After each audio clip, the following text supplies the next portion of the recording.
Right, it's Wednesday lunchtime and I've just come up to North London to visit my friend Rosie and cook her breakfast for her lunch. So I'm just going to knock on the door and see what she's up to. Alright. Looking and feeling good. I'm really, really hungry. I'm going to make your favourite. What? I'm going to do The pastry. best for hungover belly. Yes, Yeah. with pancetta and quail's eggs. You go and get changed. Slip into something a little more comfortable. Okay, the first thing I need to do is turn the oven on. I think it needs to be about 180. That is all going, and it'll be about 20 minutes. Okay, right. I'm just going to get everything out ready.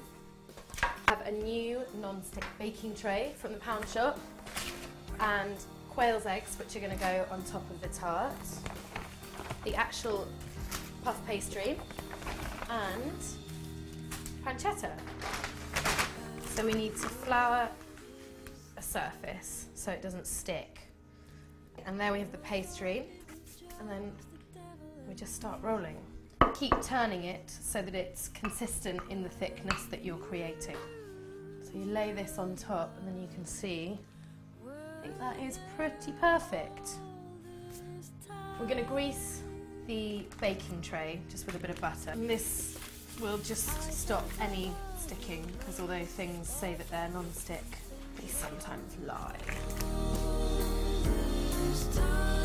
So you roll up the pastry all the way onto your rolling pin, and then you bring in the baking tray and then unravel it. Look at that. And then press it all in. Pull out any bits that look a bit skinny on the sides. We're just going to trim the side here. So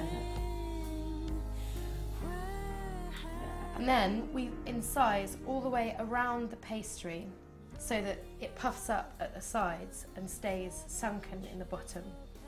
Okay, so we've got a little bit of milk here, and we're just going to go around the edge, painting the pastry because that will give it a nice golden colour. I make this one quite a lot in the shop because people can grab a slice of it and then have their breakfast on the run. There we go.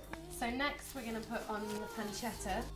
Here it is, slightly overlapping each piece so that you get a really nice slab. There we go, just like that. Now we're going to put on a couple of cherry tomatoes just so that it does look like the fry-up that you imagine. And then that's going to go in the oven. Just till it's golden and puffing at the edges.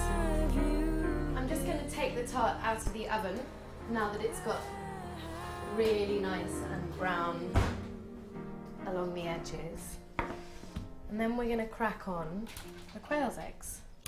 These are quite hard to crack because the shells are kind of bendy.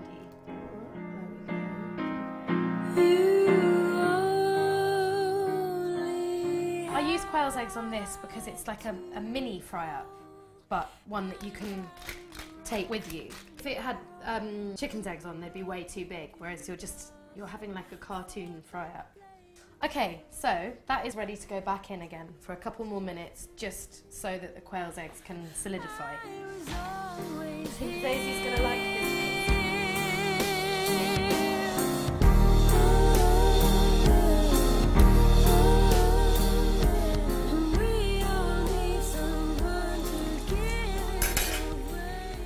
So, Rose, I'm ready, as you can see. Right. And I'm hungry.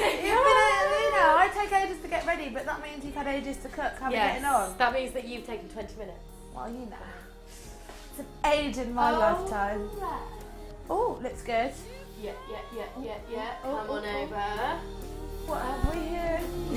Looks good. Let me perch here. Okay. Oh. Shall I just eat that off this slab of wood? Why not? I just get stuck in. I'm going to take off my sunglasses so I can actually look at what I'm eating. And I'm going to do a little bit of this because I've now made a mess. Go on then. Tidy up. Rosie, I want you to tell me about... My pancetta is really good. It's really good. Would you cook that? I for would. breakfast? It tastes delicious. I wouldn't cook it for breakfast every day though, because I'd be a porker. But I loved it. Thank you very much. Oh, you're leaving me with all of this. Yeah, one more slice. Got to get back to that shop, you know. Boom. I guess I'll do the tiny nut. One more slice for her.